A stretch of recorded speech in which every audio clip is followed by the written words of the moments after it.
Hi, it's Steve. Today we'd like to show you how to change the defrost heater on your refrigerator. The defrost heater is used in the defrost cycle to melt the frost that accumulates on the evaporator. If it fails, you won't get any defrost cycle, and therefore your refrigerator temperatures will start to rise. It's a really easy job to change. Let me show you how we do it. Now, before we begin this repair, the first thing we'll need to do is to disconnect power to the appliance. So either find the breaker panel and turn off the appropriate breaker, or unplug it. All the work we're going to be doing is in the freezer compartment, so it's easier to remove the complete freezer drawer or door, depending on your model. On this style with a pull-out drawer, we're simply going to pull it out to its full extension. We'll lift up on the front of it, tilt it up, and disengage the hooks at the back, and we'll set the complete drawer aside. Next, we'll pull out the basket and set it aside. Now our next step will be to remove these side rails. So just pull the extensions out to expose this piece at the back. You'll note that there's a small round hole there, and taking a small screwdriver, we'll just insert it into that hole. And if you go back far enough, you'll find a little bit of resistance, which is a plastic tab that locks that slide in place. So just depress the tab and pull out slightly on that rail, and you can pull it completely out. This is the little tab that we're pushing on. That will expose 4 1/4-inch hex head screws that we'll need to remove next. Now with the side rails out of the way, our next step will be to remove the ice maker if your model has one equipped. If not, we'll need to remove the little cover over the ice maker harness connector. So just take a little flat blade screwdriver, go in that slotted opening, just depress the tabs on either side.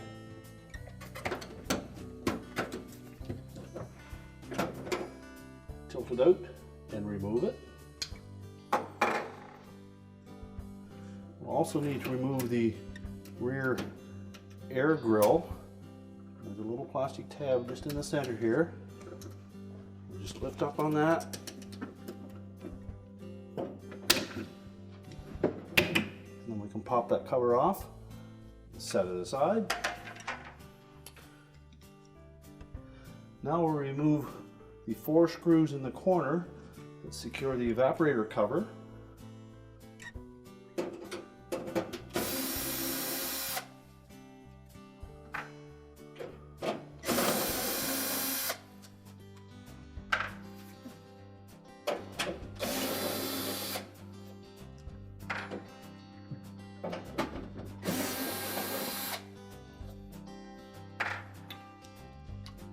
Now we'll tilt the cover forward, and then we'll need to release that harness connector from the cover.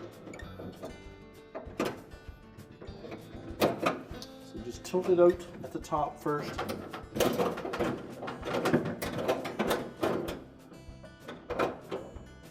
So you have enough room to reach in behind, and then we're going to depress these little tabs on the side of that harness. One side at a time.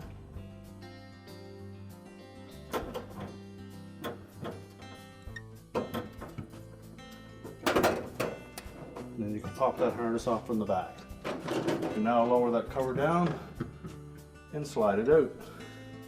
Now to access the defrost heater, which is located along the bottom of the evaporator coil, and it has 2 harness connections in the top corners, we'll need to release the harness connectors.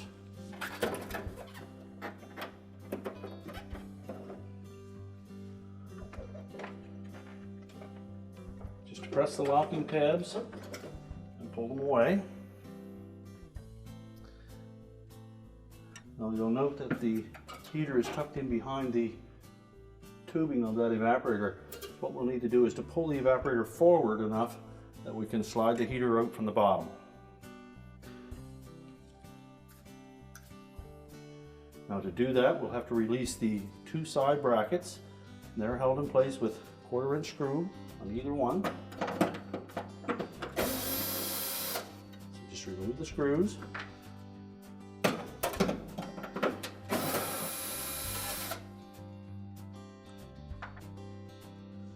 Now on the top tubing pass on either side, you'll see that it is snapped into a plastic grommet located on the back wall. So what we'll need to do is to pull that evaporator forward from the top, just gently enough that we can free it from that plastic clip. So we just pull straight forward at the top of that evaporator, and that'll pop it out of that clip. So now we have one side released. We'll go to the left side, and again we're just going to pull firmly on that top tubing, and that will pop it out of that plastic clip.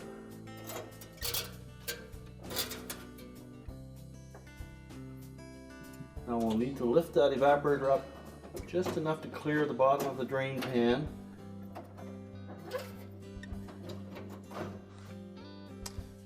Once we have it out of the ways, we'll next locate the two spring clips that are holding that defrost heater to the bottom of the evaporator. We just gently go in between the fins.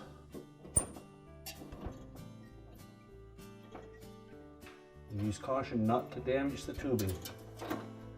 Just lift up slightly and pull it towards you.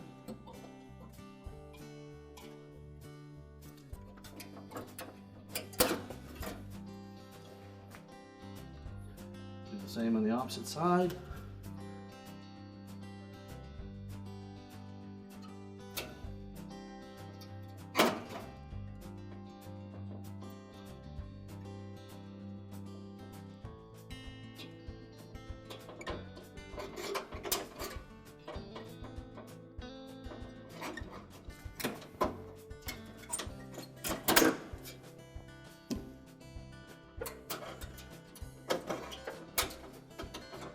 You can lower it down and then push it out the back to release the hook on the back.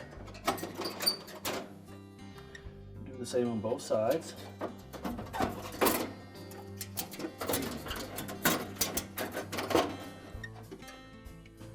Once you have it far enough, you can just pull the heater out in front of it.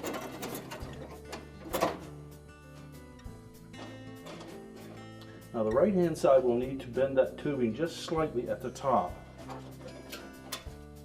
So use caution.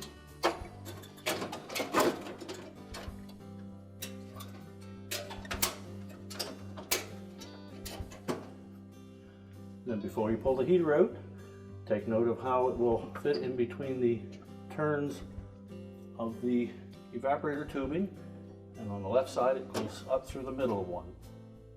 So we'll just carefully pull that heater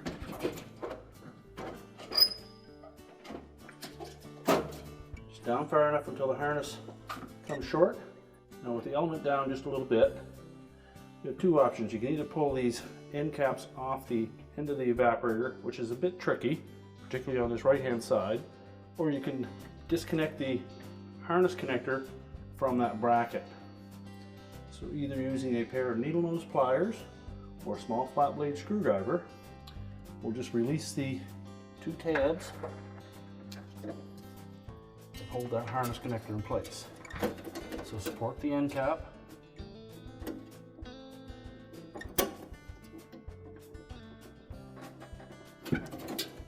release one of them,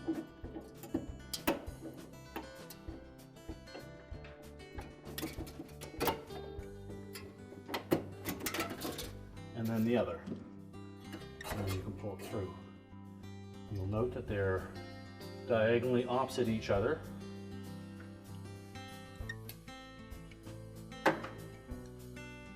Now the connector in the right hand side is a little harder to access, so you may wish to use a flat blade screwdriver just to press one tab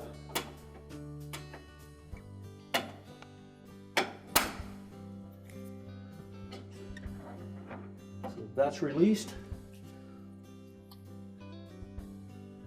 and then try to fit the screwdriver in behind to release the second tab. So we'll attempt this with a long blade screwdriver in behind the tubing.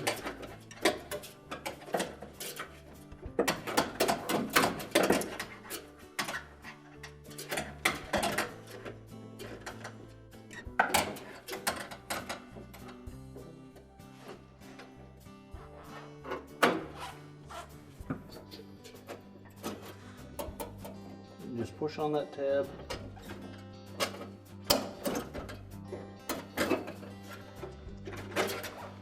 until it's released.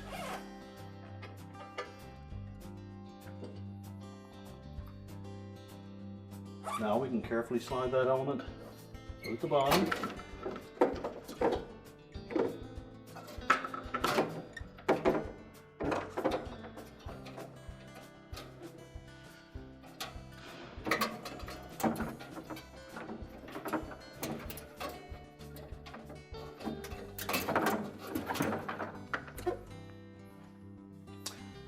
And discard it. So we'll take our new element, and beginning on the left side, we'll start by pushing the harness connector up through that bottom loop.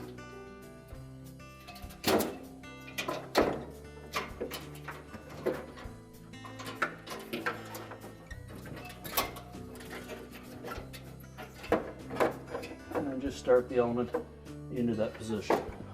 Now on the right hand side,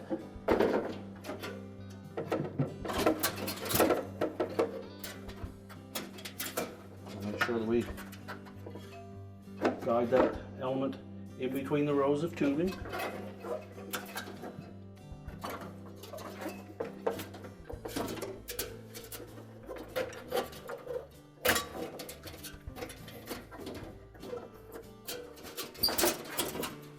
And carefully push it into position. Now next we'll need to loop those two spring clips so that they go beneath the element.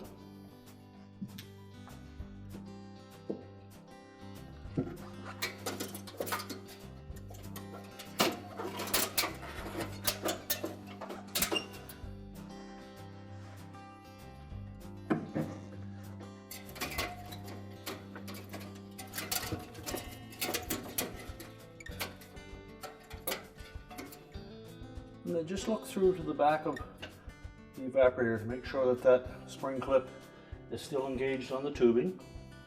Now with the retaining clips in position below the element, we're then just going to make sure that we can attach them on the front.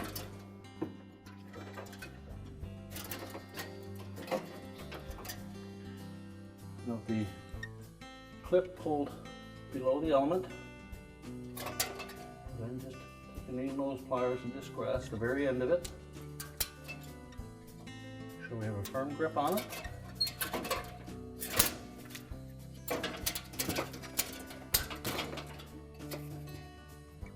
And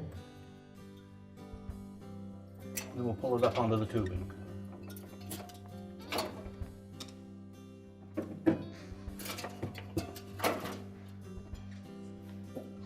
Go to the opposite side, and again make sure that the clip is properly engaged at the back.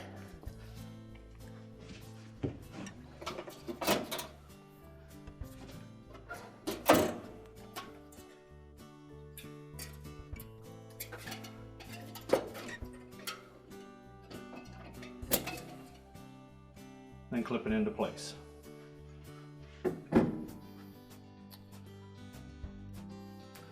Now we'll carefully slide that evaporator back into the drain pan.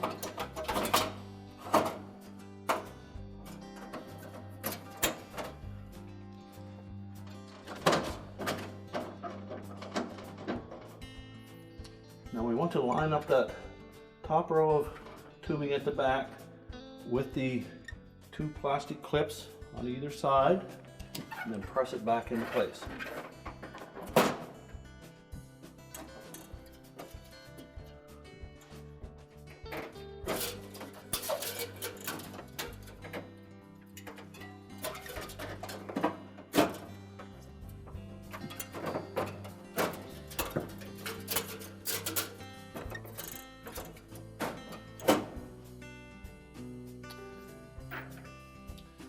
Now we can reinsert the harness ends into the end brackets. Simply push them through the opening and they'll latch in place.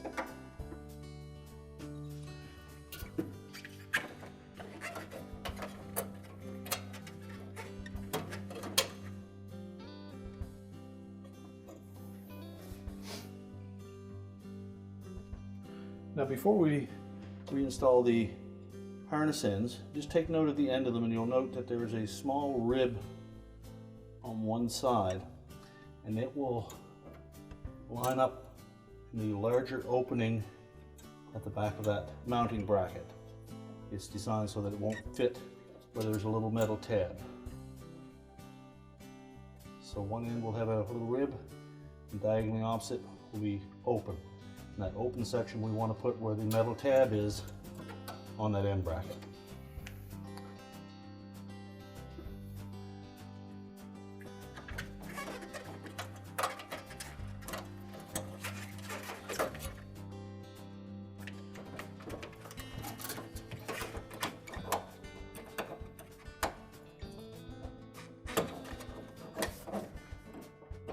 Once you have it lined up, just push it through the opening until the two locking tabs engage.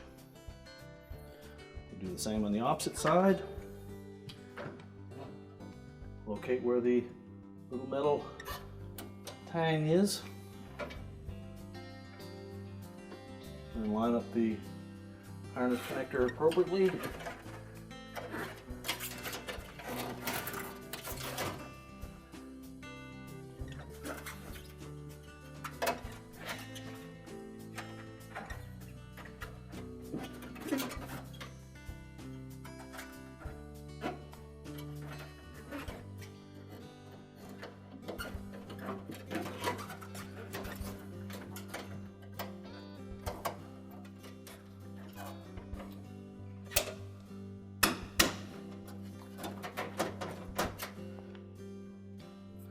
Once you have both harness ends in place,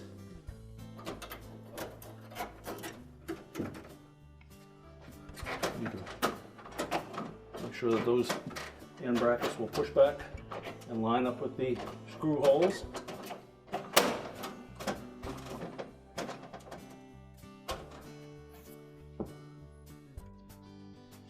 So we'll next install those two retaining screws.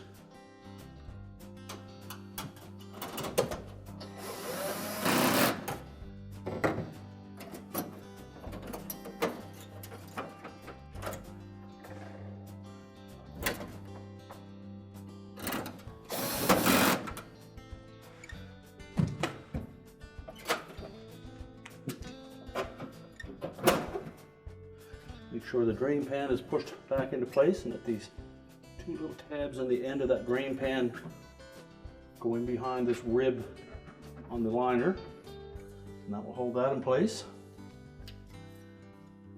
We'll next reconnect our wire harnesses.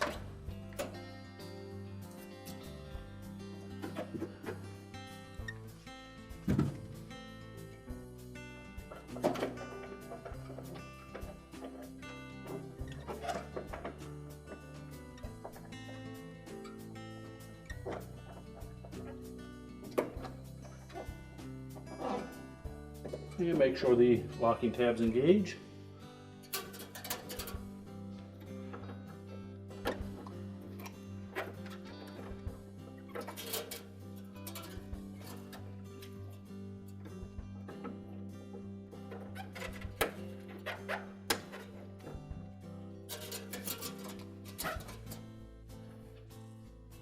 Now before we start to put the evaporator cover back on, we'll just straighten out any of the fins that we may have damaged when we were installing the spring clips. Just gently straighten them with a pair of pliers or a screwdriver. And again, use caution around the tubing. We want to damage that.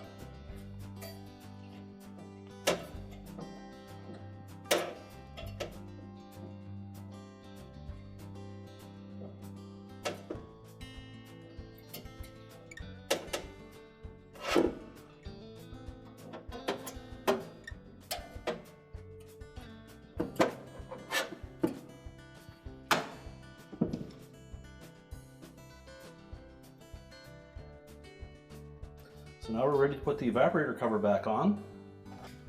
We'll begin by just sliding it in flat.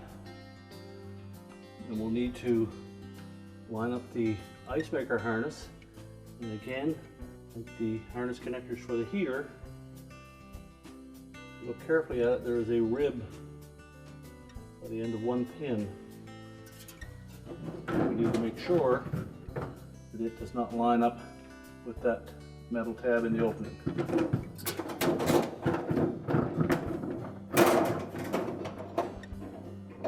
So then just push it through.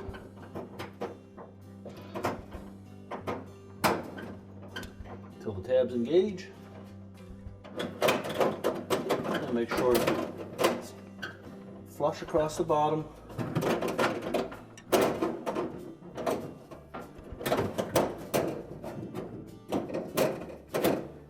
We'll push it back into place.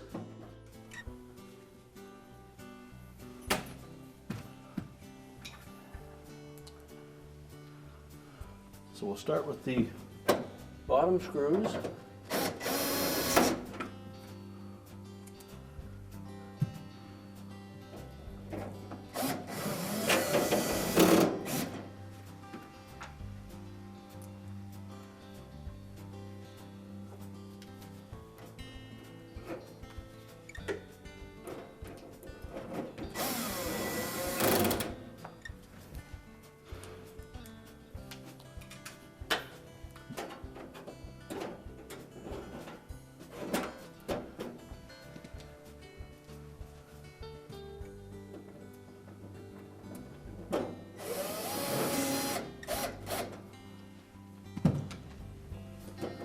Now with the cover firmly in place, our next step will be to put the air grill on the back wall. So we'll want to line that up so that the center lines up with that locking tab.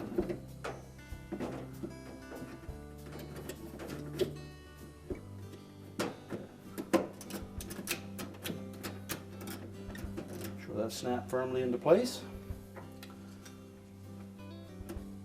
If your model is not using the ice maker, we can put the ice maker harness cap back into place. Slide the tab in on the left first, and then snap it onto the harness.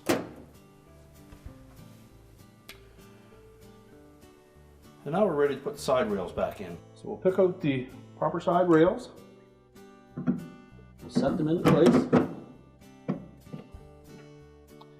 And install one of the screws just to hold it there.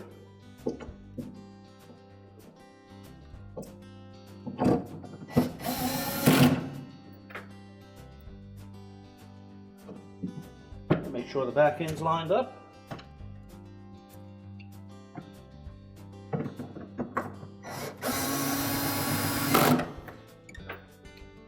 And install the remaining screws.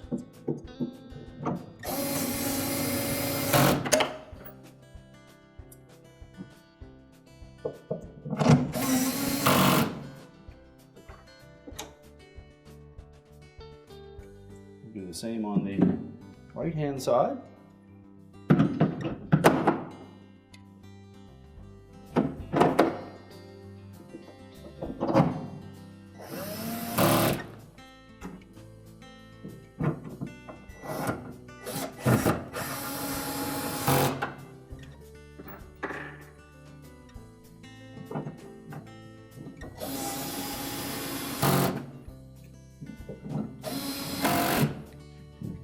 Take the rails, make sure that we have this portion at the back. So we'll start, just slide it in from the front.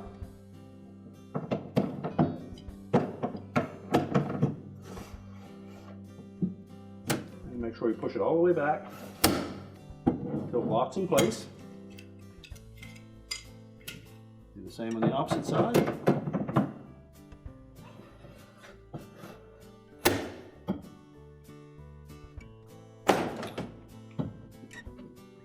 Next, we'll put the freezer basket in.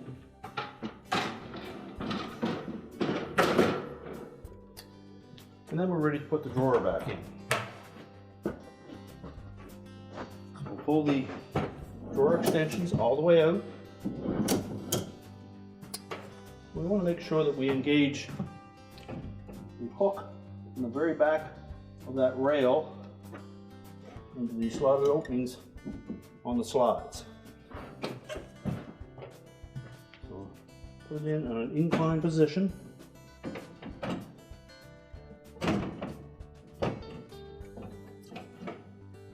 Make sure both sides are engaged, and then just lower it down. Line up the front ones.